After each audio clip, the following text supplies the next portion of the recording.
Hello guys, in today's video I'm going to be showing you how to create a money thumbnail. Now you'll see a lot of these type of thumbnails, especially in the finance and make money online sector. I'm going to show you exactly how to recreate it. So without wasting any more time, let's get straight into the video. Okay guys, so let's click on new file and we are going to keep the width to 1920 by 1080 and we are going to keep all the other options the same and click create. So what I'm going to focus on first guys is creating the background. Now the background guys that I'm going for is a blue colored background with some texture added into it. Now it's important to mention here guys that you don't need to have a blue background. If you want to follow along, you can have any background color that you so please. I just find that this color works well, especially in the finance niche.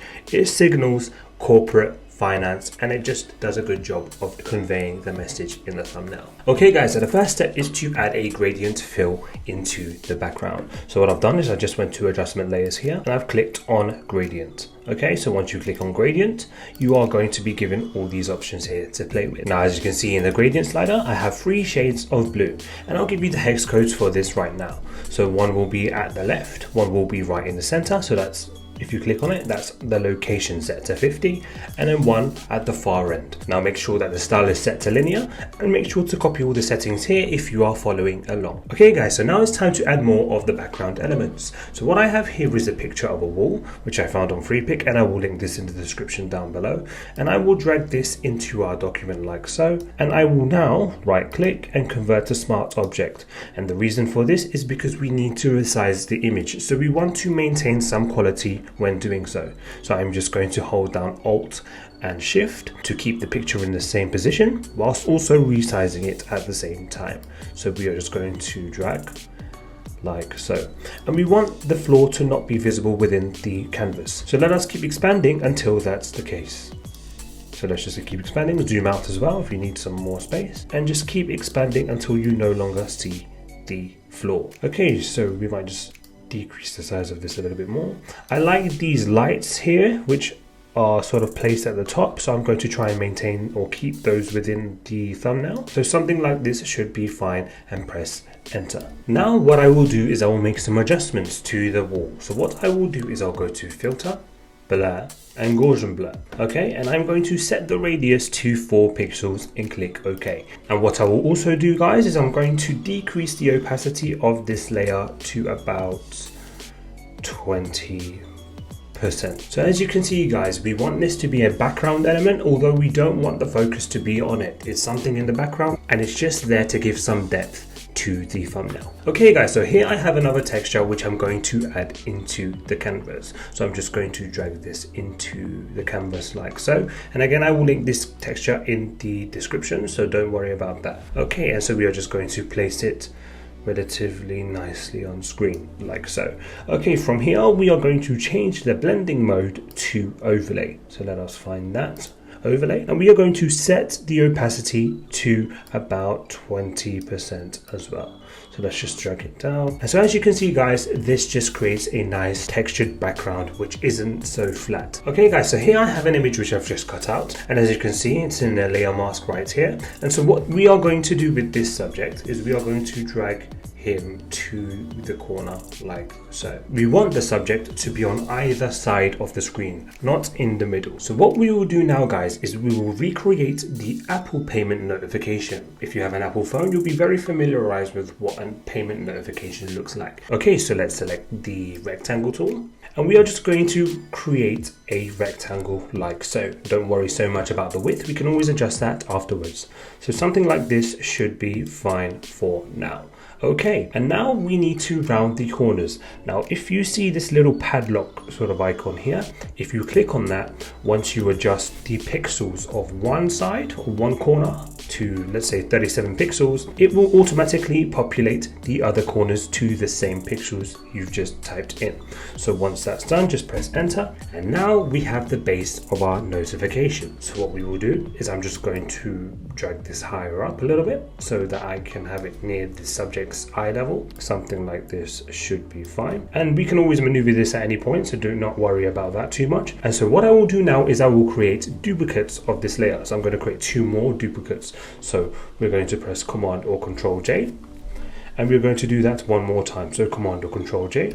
And we now have two duplicates like so. So I'm just going to hide these two layers for the moment, and I'm just going to focus on populating this box with all the text. Okay guys, so here I have an image of the PayPal logo. Now I found this on Google and it's very easy to find. Just type in PayPal logo and then just cut it out and remove the background. And then you are left with what you have right here. I want to add this within a box because it doesn't look good like this. So what I will do is I'm going to go ahead and pick the rectangle tool once again, and I am just going to create a square like so, and I'm just going to put this behind the logo layer, and I am going to first, before I do anything else, just add a drop shadow. Right, so let's just add a drop shadow to anything for the moment. Let's just click OK, and as you can see, all I needed from that was just for it to be separate from the base so that I can see what I'm working with. And then from here we can just adjust the corners. So we're going to go to the corners and let's put 50 for the corners. No, that's too much. Maybe we'll try 35. Yeah, to something like that. Okay, and what we will do now is we will move the logo more to the center. Looks good like that. Now let us go ahead and just quickly adjust the drop shadow again and make it look better. So let's just decrease the size, maybe decrease the opacity as well. We want this to be subtle. Let's just actually decrease the spread completely, increase the opacity, and maybe just adjust the size and make it to something like that, and then click OK. So now highlight both of the layers, and we are just going to drag it and align it nicely within the box like so. Actually guys, I think I'm going to decrease the amount of strength of the shadow here. And again, that's the beauty of design, is that you're always adjusting and nothing is always perfect the first time. You can always go back in and make some adjustments. So let's just decrease the strength of this shadow, maybe decrease the size as well a little bit to something like that. That looks much better to me. So that's before and that's after. Yeah, it looks pretty good to me. Okay, so now it's time to add the text. So what I will do is I'm going to press T for the type tool, and I'm just going to click within the rectangular box, and I am going to type in you received, no, let's make that in lowercase, received $1,000 like so. Okay, and then we are just going to escape, and then I'm just going to press Command or Control T and try and now move this about a little bit and resize it until I am happy. So let me just do that really quickly. Okay guys, so I've just resized my text and arranged it better on screen. And what I also had to do was increase the size of the rectangle ever so slightly, so both with the width and depth. And again, this is something you can play around with, but I always encourage you to toggle about until you get the exact result you're looking for. If it looks good to your eye, then it's a good result. I've also added in a comma here, as you can see, and it just looks better like that. Now, a point worth noting here is that if you do go ahead and decide to resize the rectangle, that you also do the same for the duplicates you made earlier.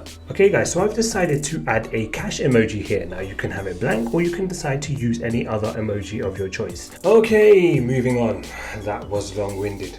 At least it felt like it. We are now going to add in the text at the top. So you know when you have a notification on an Apple phone and it says 1 hour ago, or it lets you know sort of when it happened, that's what we're simply going to add into this notification, just to give it a little bit more of a relatable touch. Okay, so press T for the type tool, and we are just going to type in PayPal like so, and then press escape. Now let's press Command or Control T to resize this to something like this. Let's maybe increase it a little bit more. Yeah, that's looking good to me. Now this text is simply showing what app is giving the notification. We're trying to emulate what it would look like on a phone. Okay, so with this layer done, we are now going to hold down Alt and hold down Shift, and we are just going to drag like so, because we want to keep the next part on the same line. Then we are just going to press T for the type tool, and then we are just going to edit this text and type in 1 hour ago. So as you can see guys, if I just zoom in, I've also changed the color of these two text layers. So they're a dark gray, and I'll give you the hex code down below for that. We just want it to be different from the main text. Okay guys, so let's now add a drop shadow to this white rectangular box. So I'm just going to double click, and I'm just going to click on drop shadow, and let's just zoom in now, and I am just going to add a nice drop shadow. So let's keep the opacity to about 33, and let's toggle with the size. 32 looks good, just like that.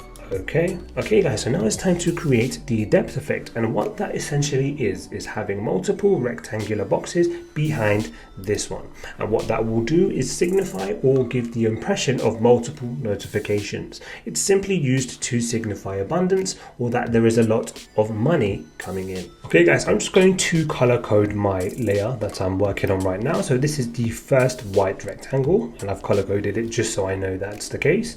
And I'm now going to go to our first duplicate layer. I just want to hide the third one, so I'm just going to work on the first duplicate layer, and I'm going to press Command or Control T, and I'm just going to hold down Shift and drag like so. So as you can see, we have a duplicate of the exact same size. And what we will do now is we will drag this below our original layer, because we want this to be behind the original. So what we will do is we will now drag it back above, and as you can see, we now have a separator via the drop shadow. Okay, so let's just maneuver this a little bit more. So I'm just going to bring it up ever so slightly to something like this, and now press Command or Control T once again, and now while holding Shift, we are just going to adjust the edges and bring them in ever so slightly so that it is smaller than the original. Okay, so something like this should be fine. Now with the arrow keys, you can just align it to make it look perfect. Yeah, that looks pretty good to me. Bring this up ever so slightly. Yeah, that looks good. Okay, so let's now go to our final duplicate, and we are going to drag this below our second duplicate layer, like so. What we will do now is we are going to press Command or Control T, and we are going to drag it like so. Now if there is no separator, that's because we haven't added our drop shadow, so let's just make sure that every layer has a drop shadow. This is a step that you could easily forget, so just make sure you do that. Okay, and I'm now going to press Command or Control T, and we are going to do the exact same thing. So we are just going to resize it to fit behind and look smaller than the previous. Let's just zoom in. It's looking pretty good like that. Maybe we can just make it shorter to something like that. No, and you can keep fine tuning this until you are happy with it. Yeah, I'm happy with how that looks. Okay guys, so I'm going to merge all of these layers together. So I'm just going to click on our final duplicate, and then I'm going to hold Shift and go all the way to the top, and then press Command or Control G. That's going to group everything together. So let's just quickly rename this notification.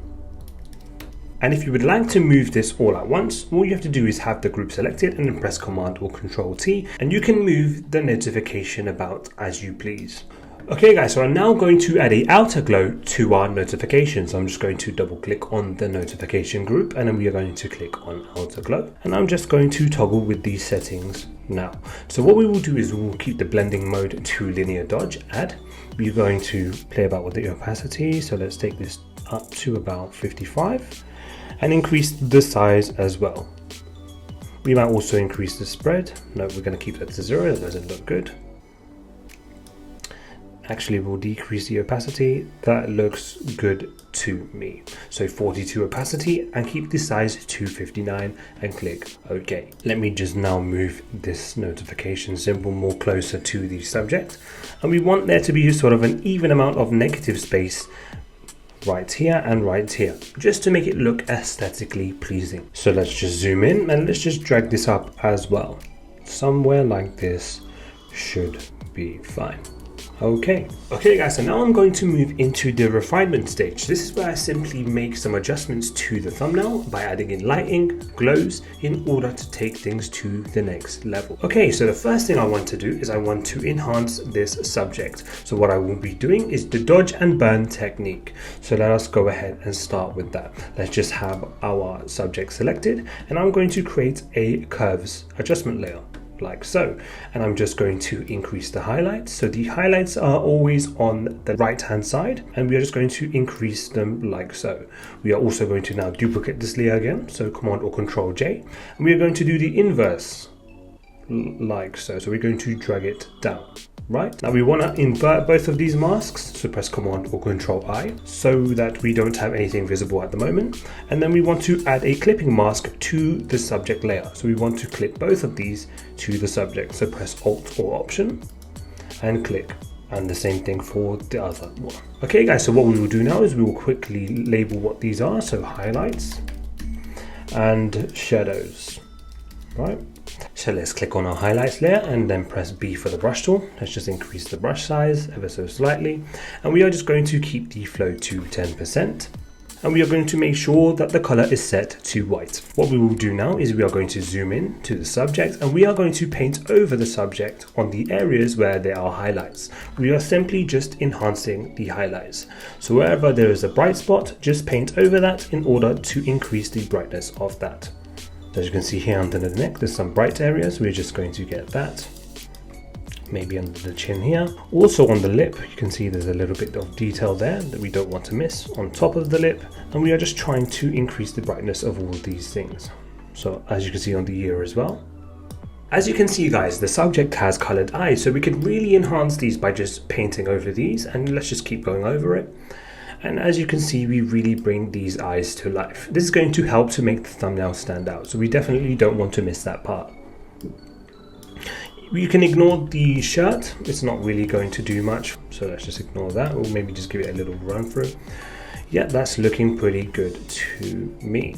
Let's just zoom out. And as you can see, if I toggle between before and after, you can see that I've added a lot of detail simply by doing that one thing. Let's also now do the exact same for the shadows. So I'm just going to have the shadows layer selected. I'm going to zoom back in and I will adjust the flow to 7%.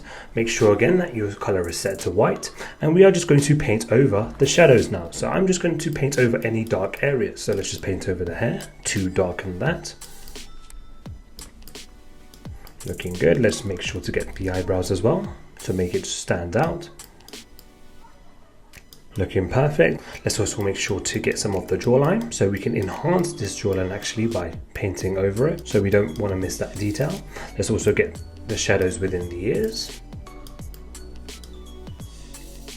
Let's get some of the beard as well. We can increase the darkness of the beard. Let's also not forget inside or the middle of the lips. And as you can see here, there's a dark spot here, shadows, so let's just get those in as well. Now if I zoom out guys, I'm going to show you the before and after. So this will be before and this will be after. A completely different face. So I can see that the subject is slightly too dark. We want it to be lighter, or brighter rather, and so what we can do to achieve that is we can add an exposure layer. So what I will do is I will go ahead to the adjustment layers and go to exposure, make sure to clip it to the subject, and then we're just going to increase the exposure like so. 0.40 looks pretty good. So this is before the exposure layer and this is after. As you can see, a night and day difference. Okay guys, looking really good. So what I want to do now guys is I want to sort of add some light on this side of the subject's face. As you can see, the notification is glowing, and so I want some of this light to sort of give the illusion of it being reflected on his face. So we need to sort of brighten this area, and we'll do that right now. Okay, so the first thing I'm going to do is I'm going to have the subject layer selected, and I'm going to double click, and I will add a outer glow like so. So the blend mode will be kept to linear dodge add, and I want you to just copy the settings you see on screen if you are following along. Again, this is the color that we are using for the glow, and I'll keep the hex code down below for you guys so you can follow along. Okay, so I only want this outer glow to be affecting this side of the face, so I will eliminate it from the opposite side. So what we can do in order to do that is we are going to right click on outer glow, and we are going to create a layer. So once you do that, it simply separates the outer glow into its own separate layer. You can adjust the strength of the glow simply by adjusting the fill. So look, if we turn the fill up like so, you can see that the glow is getting stronger.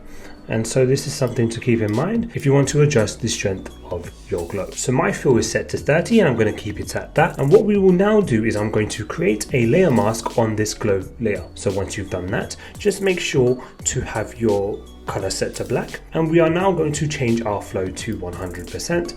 And we are now just going to paint out the glow from this side of the face.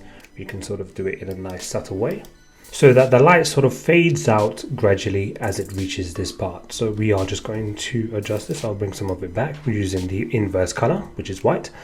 And I'll just work with this until I'm happy. Something like that should be fine. This is simply acting as a soft light. I'm now going to paint in some more light. So what I will do is I'll click on the subject layer and I will go ahead and go to solid color on adjustment layers. And I am just going to paste in the hex code of the color I want.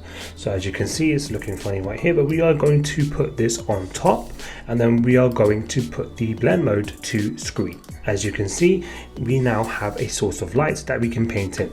Now we are just going to inverse this mask. So Command or Control I in order to do that, so it's no longer visible. And then with our brush tool selected, B for the brush tool, and having the color set to white, making sure to have this flow set to 15, we are now going to draw in some of the light. So we just want to do it lightly. We also want to make sure we're not overdoing it here, but we just want this area here to be sort of lighter than the rest of the image. So let's just add some light, and basically we're just taking it as if the light is coming from this notification and shining on this side of the face. So we are just keeping that in mind. Something like this is looking good.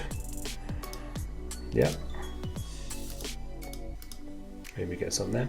That's looking all right. Okay, now I'm just going to increase the flow to 100%, and I'm going to really decrease the brush size, and I'm just going to zoom in, and I'm now just going to make some nice sort of rim lights on the image, like so.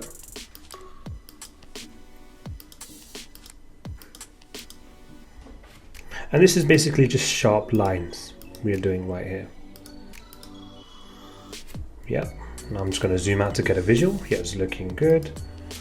Something like this looks just fine. We can probably get a little bit more soft light over here, so I'm just going to zoom back in. And I am just going to click on our color fill layer, make sure that's selected as usual, and we are just going to decrease the flow back to 15%. And I'm just going to increase the brush size, and I just want to sort of add some more faint taps of light here. Then we can just use the inverse color and paint some of it out to sort of create a nice effect here. So just zoom out. Yep, let's just get rid of some of it here. Yeah, that's looking pretty good to me. Okay guys, so we're nearly done. What I want to do now is I just want to add a vignette, and I'm going to do it manually. So what I will do is I will create a new layer, and I will have this layer underneath the notification. And I am now going to press the brush tool, so B for the brush tool, and set the flow to 30 with the black color selected. And we are just going to now softly create a vignette. So just going to paint over the sides like so. Yeah, that's looking pretty good. Now the purpose of a vignette is simply to bring focus to the central part of the image. And as you can see, we have these two elements being the main focus. Now again, having a vignette is optional, so you do not need to do this step, but I always prefer to do it. Okay, so now I'm just going to decrease the opacity of this to about maybe, let's say 70%. And so this is before and this is after. I might actually remove this from, say, the shirt. So what I'm going to do is zoom in. I'm going to have E for the eraser tool, just increase the eraser size, and I'm just going to sort of remove it from some parts of the image which I want to actually shine and be visible. Okay guys, so now we're on the final step, which you may have guessed by now since I do it in every video, is the camera raw filter. Okay, so let's just click on the top layer, and then we are going to press Command, Option, Shift and E, and that's just going to merge all the layers within the layer section into one layer. And then we are going to right click and convert to Smart Object, and then we are going to go to Filter and Camera Raw Filter. Okay, so now let's just go through everything and make some adjustments. So let's start off with light. So I'm just going to increase the exposure to, let's say, plus 10. I'm going to increase the contrast as well. So let's just do that to plus 20. I like how that looks. We are going to keep the highlights the same as we have so much highlights already. We are going to probably maybe bring in more shadows. Yeah, to something like -20. That looks good. Now we are going to just leave these other two at 0. Let's go into color, and I'm just going to see if we can create a blue tint. Yeah, so we can just sort of bring it to a bluish tint. -6 on temperature. That's looking good. I'm going to increase the vibrance, so let's just increase the vibrance to +10. We are going to increase the saturation to about +5, looking good. Now let's move into effects, and we are going to increase the texture, so let's just do that. We will increase that to 17. We will increase the clarity as well to about +10. Yeah, that's looking good. We might actually increase the vignette by sort of just taking down the slider. So we have already done it manually, but let's just increase it ever so slightly. So we'll take this to about -10. Yep, that's looking good. Let's increase some grain, or add some grain rather. So let's just take this to about 12 pixels. Yep, that's looking good. Let's move into detail, and we are going to add some sharpening. So let's just do that. So let's just take this to 25. Yeah, and we will now go into calibration and see what we can do. So let's just see if we can change the color of the blue and get a better hue. So let's just adjust the slider until we are satisfied with the final result. So off the bat, I can see that if I move it more to the right, I'm getting some stronger blues, and I really like that. It's sort of like a royal blue, which I'm getting right now, and I'm liking that a lot. So I'm going to keep it to +7. And then click OK. Okay guys, so here you have the final result, and as I mentioned, this thumbnail is very popular at the moment, and so I thought I'd make a tutorial on it for those who didn't know how to make it. Now if you guys enjoyed this video tutorial, please leave a like and subscribe to my channel, because I will be creating a lot more tutorials like this one every single week. I look forward to seeing you guys in the next video, and until then, peace.